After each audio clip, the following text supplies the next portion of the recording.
Welcome students. आज का topic है विश्व जनसंख्या, चैप्टर 2 मानव भूगोल के मूल सिद्धांत, पार्ट सेकेंड। इसमें आज हम अध्ययन करेंगे विश्व जनसंख्या वितरण और घनत्व को प्रभावित करने वाले कारक। आइए विश्व जनसंख्या वितरण को समझने के लिए हम संकल्पना मानचित्र का प्रयोग करते हैं। इसमें विश्व जनसंख्या वितरण और घनत्व को प्रभावित करने वाले दो महत्वपूर्ण कारक हैं। पहला कारक है प्राकृतिक कारक, दूसरा कारक है मानवीय कारक। तो इन प्राकृतिक कारकों में सर्वाधिक जो महत्वपूर्ण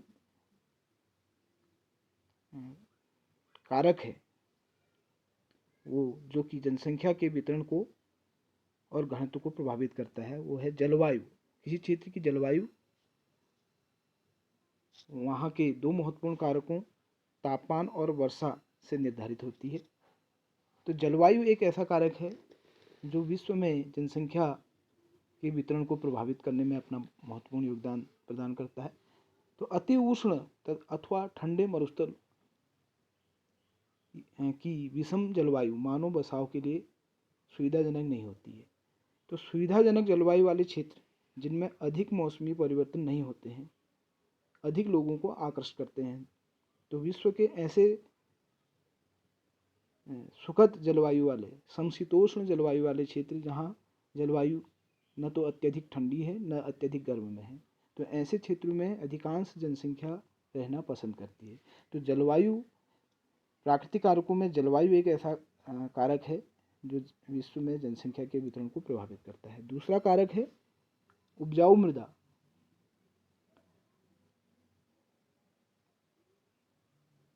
उपजाऊ मृदा कृषि तथा इससे संबंधित क्रियाओं के लिए महत्वपूर्ण है। इसलिए उपजाऊ मृदा विश्व में जहाँ भी उपजाऊ मृदा के क्षेत्र हैं वहाँ अधिक जनसंख्या निवास करती है, जिसमें उपजाऊ दोमट मिट्टी वाले प्रदेशों में अधिक लोग निवास करते हैं, क्योंकि दोमट मिट्टी वाले जो क्षेत्र हैं यहाँ ये मृदाएं जो हैं गहन कृषि का आधार बन सकती हैं। तो इस प्रकार विश्व के वे क्षेत्र जहाँ उपजाऊ मृदा मौजूद है वहाँ पर जनसंख्या का अधिक घनत्व देखने को मिलता है। तीसरा फैक्टर है जल उपलब्धता। जल की उपलब्धता जीवन का सर्वाधिक महत्वपूर्ण कारक है, क्योंकि जल ही जीवन है ऐसा माना गया है। और हम अपने दैनिक जीवन में भी देखें तो सुबह से लेकर शाम तक हम सारे प्रयोग जो है हमारे जल पर ही होते रहते हैं। सुबह उठने से लेकर शाम तक जो है सारी हमारी नीड्स जो है जल पर आधारित हैं। तो जल जीवन का आधार है। तो विश्व में भी जनसंख्या वहीं पर सबसे ज़्यादा घनीभूत है जहाँ जल आसानी से उपलब्ध है। अतः लोग उन क्षेत्रों में बसने को प्राथमिकता देते हैं जहाँ जल आसानी से उपलब्ध होता है। अगला कारक है प्राकृतिक कारकों में जो कि जनसंख्या विश्व में जनसंख्या के वितरण और घनत्व को प्रभावित करता है, वह है खनिज संसाधनों की उपलब्धता। तो खनिजों से युक्त क्षेत्र उद्योगों को आकर्षित करते हैं।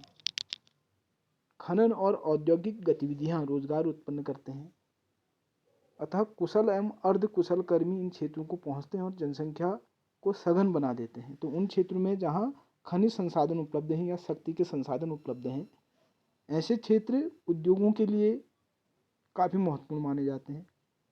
तो खनिज क्षेत्र में जहाँ खनन कार्य होता है वहाँ पर काफ़ी संख्या में दुनिया के दूसरे हिस्सों से रोजगार के लिए काफ़ी संख्या में श्रमिक पहुँचते हैं, जिससे इन क्षेत्रों में जनसंख्या घनत्व बढ़ जाता है। और अंतिम जो आपका कारक है प्राकृतिक कारकों में उसको कहते हैं हम भू आकृति। किसी क्षेत्र की भू आकृति,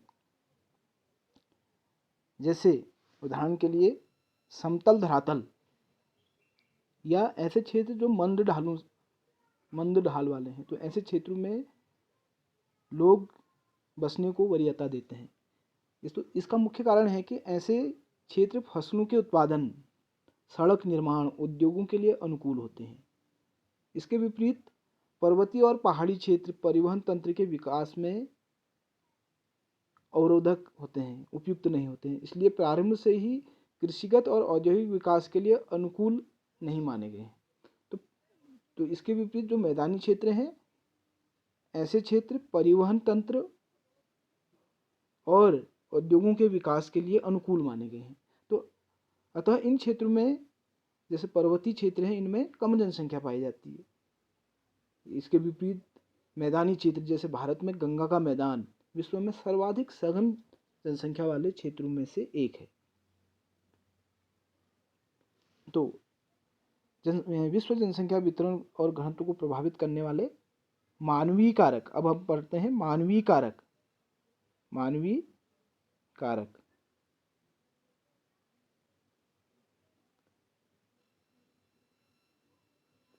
मानवीय कारकों के बारे में। तो ये मानवीय कारकों में पहला कारक है औद्योगिकरण।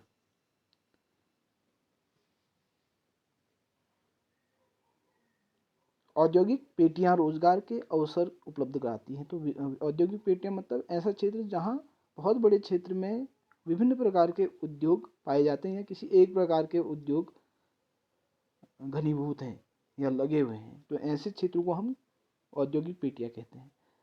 और इन क्षेत्रों में बड़ी संख्या में लोग आकर्षित होते हैं, क्योंकि वहाँ पर रोजगार आसानी से उन्हें उपलब्ध हो जाता है। इनमें केवल कारखानों के श्रमिक ही नहीं होते हैं, बल्कि परिवहन साधनों को चलाने वाले परिचालक, दुकानदार, बैंक कर्मी, डॉक्टर, अध्यापक, अन्य सेवाएं उपलब्ध कराने वाले लोग भी वहाँ पर धीरे धीरे आना शुरू कर देते हैं, जिससे वहाँ पर हॉस्पिटल्स, बैंक, मार्केट इत्यादि विकसित होने शुरू हो जाते हैं, जिससे कुछ समय अंतराल के बाद वहाँ पर अत्यधिक जनसंख्या घनीभूत होनी शुरू हो जाती है और जनसंख्या का अधिक घनत्व मिलना शुरू हो जाता है। मानवीय कारक में दूसरा जो कारक है वो है नगरीकरण। तो नगरीकरण नगर रोजगार के बेहतर अवसर, शैक्षणिक व चिकित्सा सुविधाएं उपलब्ध कराते हैं। इसके अलावा नगरों में परिवहन और संचार के भी बेहतर साधन मौजूद होते हैं। अच्छी नागरिक सुविधाएं और नगरीय जीवन भी लोगों को आकर्षित करती है। इससे ग्रामीण क्षेत्रों से भी लोग जो हैं धीरे धीरे नगरों की ओर प्रवास करते हैं और नगर का आकार बढ़ते जाता है। तो विश्व में जितने भी विराट नगर हैं, बहुत बड़े नगर हैं, मेगा नगर हैं, तो ऐसे इनमें जो है प्रतिवर्ष बड़ी संख्या में प्रवासी निरंतर बढ़ रहे हैं। या यूं कहें कि ये नगर अपनी विभिन्न सुविधाओं, अपनी चमक धमक के कारण लोगों को आकर्षित करते हैं, जिससे इन क्षेत्रों में वो विश्व में जनसंख्या के घनत्व और वितरण के लिए काफ़ी चिन्हित किया जाता है। नगरीय क्षेत्र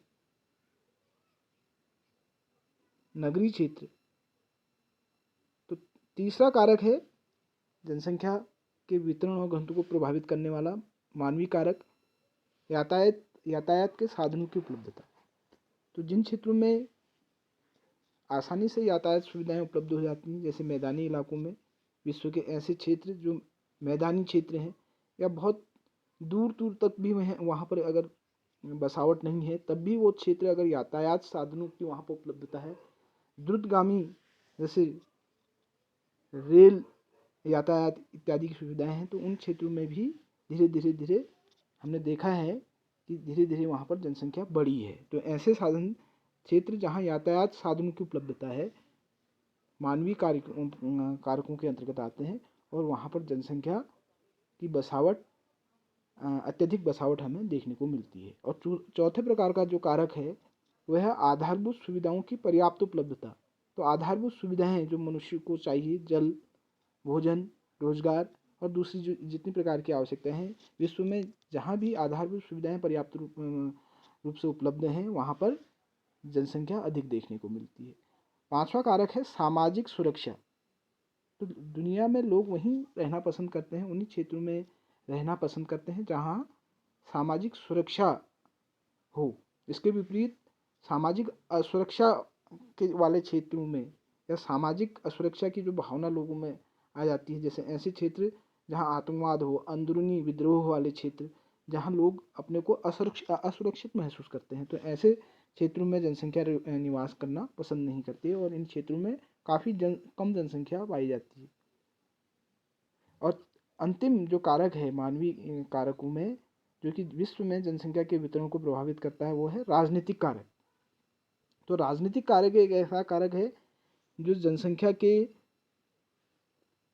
को काफ़ी हद तक प्रभावित करता है। तो ऐसे क्षेत्र विश्व के जहाँ राजनीतिक अस्थिरता है, बार बार सरकारें बदलती रहती हैं, सरकारों के बदलने से करों का बोझ जनता पर डाला जाता है या टैक्स बढ़ाए जाते हैं। तो ऐसे क्षेत्रों में जहाँ राजनीतिक अस्थिरता पाई जाती है, लोग रहना पसंद नहीं करते हैं। इसके विपरीत ऐसे विश्व के ऐसे देश, ऐसे क्षेत्र जहाँ राजनीतिक स्थिरता है और सरकारें लोगों के हित के लिए कार्य करती हैं, ऐसे क्षेत्रों में जनसंख्या अधिक देखने को मिलती है। तो आज हमने विश्व जनसंख्या वितरण को प्रभावित करने वाले कारकों के अंतर्गत दो प्रकार के कारकों का अध्ययन किया। एक तो प्राकृतिक कारक, दूसरा मानवीय कारक। प्राकृतिक कारकों में आपने महत्वपूर्ण कारकों में पढ़ा जलवायु, उपजाऊ मृदा, जल की उपलब्धता, खनिज व शक्ति संसाधनों की उपलब्धता, भू आकृति। ये सब प्राकृतिक कारक हैं जो विश्व में जनसंख्या के वितरण और घनत्व को प्रभावित करते हैं। दूसरे प्रकार के कारक हैं मानवीय कारक, जैसे औद्योगिकरण, नगरीकरण, यातायात के साधनों की उपलब्धता, आधारभूत सुविधाओं की पर्याप्तता, सामाजिक सुरक्षा और राजनीतिक स्थिरता। ये ऐसे मानवीय कारक हैं जो पूरे विश्व में जनसंख्या के वितरण और घनत्व को प्रभावित करते हैं। मिलते हैं नेक्स्ट पार्ट में। Please like and subscribe.